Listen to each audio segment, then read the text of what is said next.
दोस्तों, कैसे हैं आप? मैं हूं गौरव और ये है ट्रांसफॉर्मेशंस। जैसे कि आप सब लोग जानते हैं कि इस साल 2026 में हमारे देश में 5 राज्यों में चुनाव हैं, जो कि हैं वेस्ट बंगाल, तमिलनाडु, केरला, असम और एक केंद्र शासित प्रदेश जो है यूनियन टेरिटरी, वो है पुडुचेरी।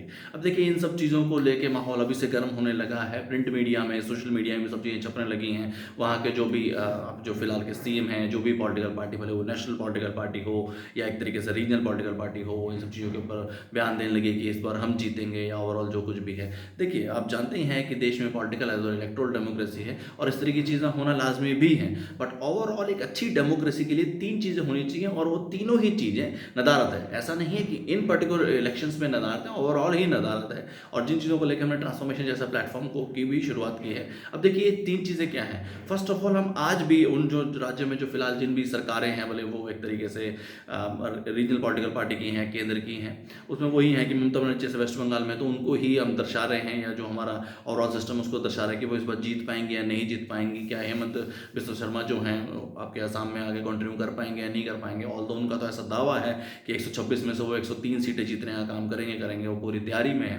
सेकेंडली है कि ये सिर्फ और सिर्फ हम किसी भी मैनिफेस्टो पे फोकस नहीं कर रहे हैं, ओवरऑल फिर दोबारा से सिर्फ इंडिविजुअल कैंडिडेट्स पे फोकस कर रहे हैं। और उन इंडिविजुअल कैंडिडेट जो फिलहाल सीएम भी हैं, उनके अलावा जो और विधानसभाएं हैं या और जो विधायक बनेंगे या एक तरीके से उस रेस में हैं, उनके क्या विचार है, उनकी क्या विचारधारा है, क्या विजन है, क्या पर्सपेक्टिव है, वो किस तरीके का चेंज लेके आएंगे अपने ओवरऑल जो उनकी विधानसभाएं हैं, जो उनको एक तरीके से जिनको वो रिप्रेजेंट करते हैं, आम जनता की जो परेशानियां हैं, एक तरीके से जो न्यू एज प्रॉब्लम्स है, उनका किस तरीके से सोल्यूशन करेंगे। और तीसरा है हमारा जो है मीडिया, जो फोर्थ पिलर ऑफ डेमोक्रेसी है, मीडिया जर्नलिज्म। वो फिर दोबारा से उन्हीं सब लोगों को सुबह शाम एक तरीके से एक रिपोर्ट करने का काम कर रहा है, उनको स्पेस दे रहा है। वो किसी भी नए इंसान के विचारों को लेकर या कोई किसी नए इंसान को खड़ा करना है या किसी नए इंसान को एक तरीके से स्पेस देना, उसके विचारों को सुनना है, समझना है, या वो उसको भी एक बेहतरी का चांस देना कि वो किस तरीके से इस political as well electoral system का हिस्सा बन सकता है या एक बड़ा चेंज ला सकता है। देखिए, इन सब लोगों को जो इस सिस्टम में है काफ़ी सालों से, इनको तो हमने काफ़ी सालों से देखा ही है। और पहले को हरा के दूसरे को जिता देना या दूसरे से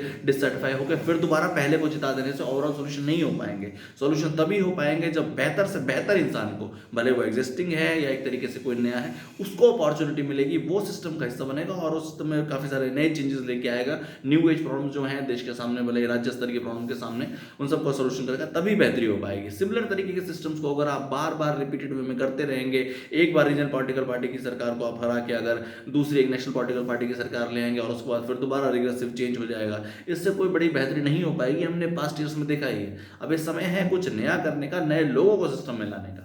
जय हिंद, जय